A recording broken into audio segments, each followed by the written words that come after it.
Ei, hola a tothom. Benvinguts i benvingudes a aquest episodi on parlarem d'un tema important, potser incòmode, però molt necessari, el suïcidi. Sí, aquesta paraula que sovint evitem, que costa dir, però que al final forma part de la realitat de moltes persones.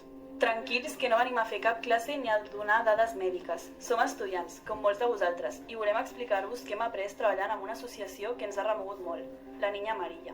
Aquesta experiència ens ha fet canviar la manera de veure la prevenció i, sobretot, de mirar els altres. Així que, si ens estàs escoltant mentre vas cap a la uni, prens un cafè o simplement tens curiositat pel tema, queda't. Serà una xerrada sincera, sense filtres, però amb molt de cor.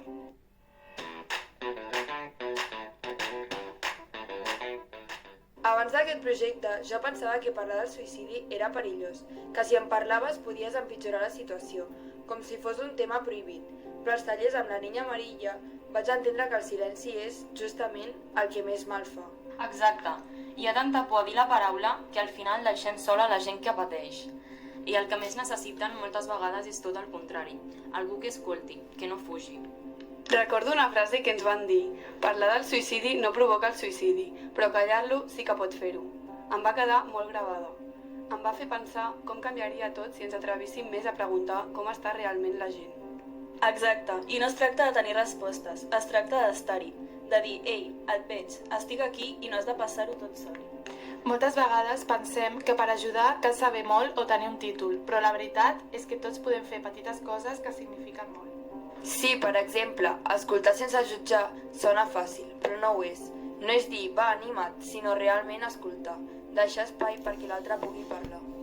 Sí, o estar-hi encara que no sàpigues què dir. A mi em va passar amb una amiga que estava malament i em va dir, només queda't una estona amb mi, i això va ser suficient.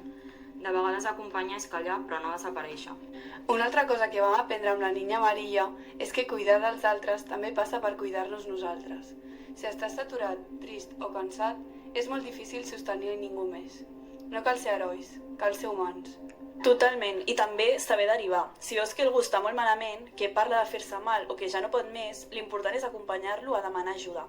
No cal que tu resolguis, però pot ser el pont. Sí, això per mi va ser clau, entendre que prevenir no és salvar ningú, és acompanyar, i això sí que ho podem fer tots. Jo no coneixia la Niña Amarilla abans del projecte i em va sorprendre molt. És una associació que va néixer del dolor, però que transmet esperança. Ens van ensenyar com transformar el patiment en una força que ajuda els altres. Sí, i el que més em va agradar és que mai vam parlar des de la por o la culpa, sinó des de la vida. Dèiem, parlem del suïcidi, però sobretot parlem del que ens fa quedar-nos aquí. Exacte, i treballar amb ells ens va fer veure que la prevenció no és només detectar senyals, sinó crear espais on parlar sigui segur, on no es jutgi pel dolor, on puguis dir no estic bé sense por. I també una cosa molt única és que tot el projecte era entre joves.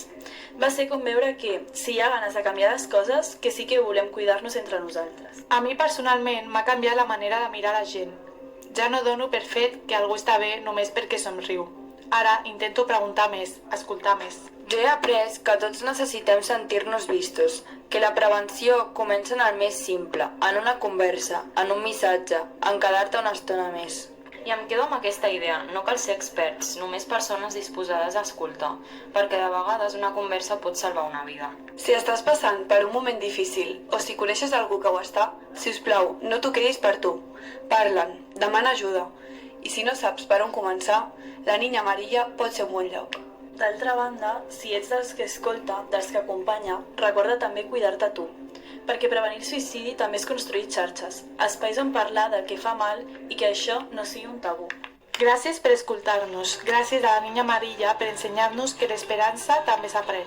I gràcies a tots els que us atreviu a parlar, acompanyar i cuidar. Parlar pot salvar vides i tots podem formar part d'aquesta conversa.